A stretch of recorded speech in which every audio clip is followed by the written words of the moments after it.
देखो क्वेश्चन क्या है चौथा, है ना।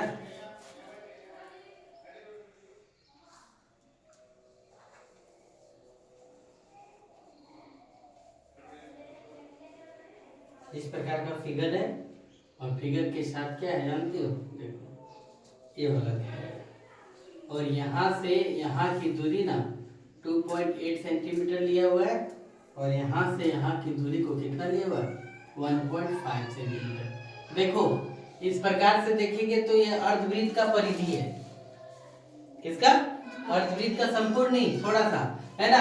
देखो d बराबर क्या दिया हुआ है 2.8 सेंटीमीटर, तो r बराबर कितना d बटे 2 यानी 2.8 बटे कितना 2 यानी कितना हो गया 1.4 सेंटीमीटर।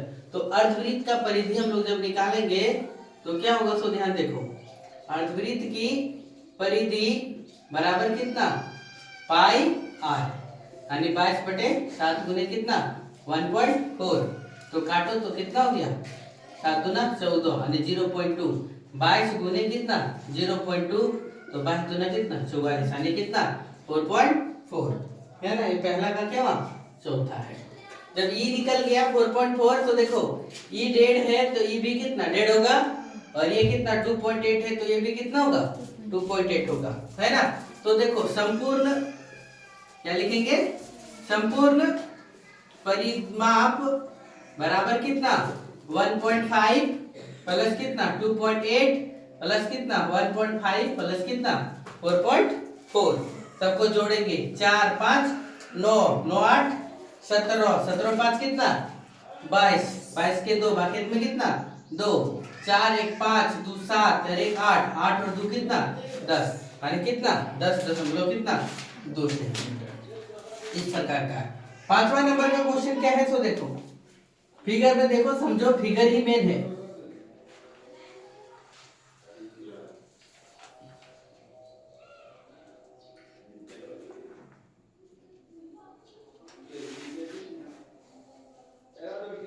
इस प्रकार का फिगर उठा के दिया हुआ है ना।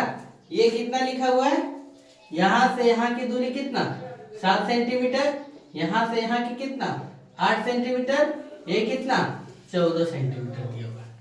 तो बन जाना चाहिए इस सवाल का। देखो ये 7 सेंटीमीटर, तो ई पार्ट और ई पार्ट मिल करके देखो 14 में से 7 चला गया तो कितना बच गया 7 सेंटीमीटर। कौन, यहां से लेकर के ये दूरी और यहां से लेकर के ये दूरी। और देखो जब ये दिया हुआ है तो क्या हो गया, व्यास दिया हुआ है तो d बराबर कितना 7, तो r बराबर कितना d बटा 2 यानी 7 बटा कितना 2।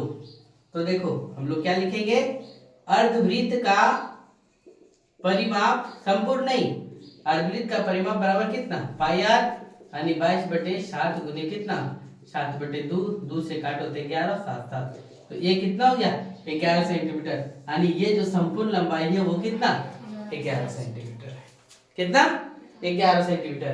अब देखो ई 8 है तो यह 8 होगा, फिर देखो ई टोटल की दूरी 7 निकाल के रखे, ई 8 ई 14 और ये कितना 8, यानी कितना कुल परिमाप बराबर कितना 11 प्लस 7 प्लस 8 प्लस 14 प्लस कितना 8, यानी कितना 8 4 12 12 8 20 20 और 7 27 और ये कितना 28 के 8 भाग्य में कितना 2 1 है ना, 1 और 1 2 2 और 2 कितना 4 यानी कितना 48 सेंटीमीटर। इस प्रकार का ये सवाल होगा, समझ रहे, चलिए नोट करो। देखो दूसरा बोला है कि छायांकित भाग का क्या करो क्षेत्रफल ज्ञात करो, किसका, ये देख रहे हो छायांकित भाग का। ये पहला, इसमें ध्यान से देखो figure A B C D और ई एफ, यहाँ पे लिख दो एच और ये क्या जी। तो इस प्रकार से दो गो आयत है, कितना आयत हो गया 2 ठो। तो ये जो छायांकित भाग है एक बड़े से आयत के अंदर क्या छोटा सा आयत है, तो इसे चारों तरफ 1 मीटर का बॉर्डर घुमा हुआ है, तो इस छायांकित भाग का क्षेत्रफल ज्ञात करो, ऐसे क्वेश्चन पूछा है ना। तो देखो सबसे पहले हम लोग लिख सकते हैं क्या, आयत ए बी सी डी की भुजाएं यानी लंबाई बराबर कितना 40 मीटर दिया हुआ है और चौड़ाई कितना दिया हुआ, 30 मीटर, है ना। और देखो आयत किसका, EFGH की भुजा, ध्यान से देखो, लंबाई बराबर कितना हो जाएगा, 30 में से एक यहाँ भी चला गया इधर लंबाई में से ना, तो लंबाई यानी 40 में से, ये 40 में से एक ये चला गया, 1 मीटर ये चला गया, तो 1 + 1 कितना हो गया, 2, तो 40 में से कितना घटा देंगे, 2, तो ये कितना हो गया, 38, ठीक है। और चौड़ाई में देखो 30 है, 30 में से देखो एक ये चल गया, एक ये चल गया, तो कितना घटेगा, 2, तो 30 में से 2 गया तो कितना बचा, 28, है ना।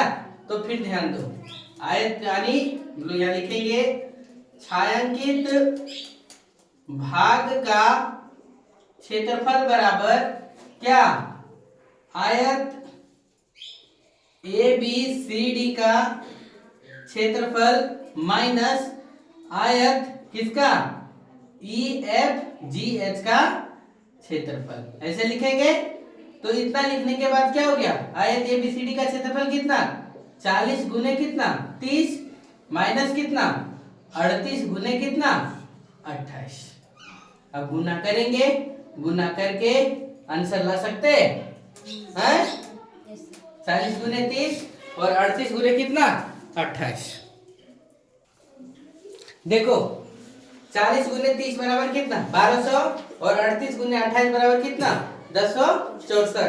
तो गुना करने के बाद इतना आया, तो 1200 में से 1064 गए तो कितना बच गया, 136 मीटर स्क्वायर। इस क्वेश्चन का सॉल्यूशन हो गया। दूसरा देखो, दूसरा फिगर दिया हुआ है ABCD और क्या E, इसमें भी बोला है क्या कि छायांकित भाग का क्या करिए, क्षेत्रफल निकालो, इसका छायांकित भाग का। तो देखो छायांकित भाग का क्षेत्रफल निकालने के लिए आपको क्या करना पड़ेगा, तो देखो छायांकित भाग का क्षेत्रफल के लिए आपको क्या है ना, आयताकार भाग किसका, ABCD का क्षेत्रफल प्लस क्या है, एक और देखो त्रिभुज BCE, त्रिभुज क्या BCE का क्षेत्रफल। तो देखो आयत में लंबाई कितना दिया हुआ है, लंबाई देखो कितना 8 और चौड़ाई कितना है 5, और त्रिभुज में ऊंचाई देखो, त्रिभुज का ऊंचाई कितना 5 है ना, और आधार कितना है, आधार कितना 2 है। तो हम लोग लिखेंगे आयताकार भाग का क्षेत्रफल बराबर लंबाई गुने कितना चौड़ाई, और त्रिभुज का क्षेत्रफल बराबर हाफ गुने क्या आधार गुने कितना ऊंचाई। तो L कितना 8 गुने 5 प्लस हाफ गुने 5 गुने कितना 2, 2 कट गया, 8 × 40 और 5 कितना हो गया 45 मीटर होगा तो मीटर, सेंटीमीटर होगा तो सेंटीमीटर, यानी 45 मीटर स्क्वायर। ये आपका क्या हो गया आंसर हुआ। समझ में आया।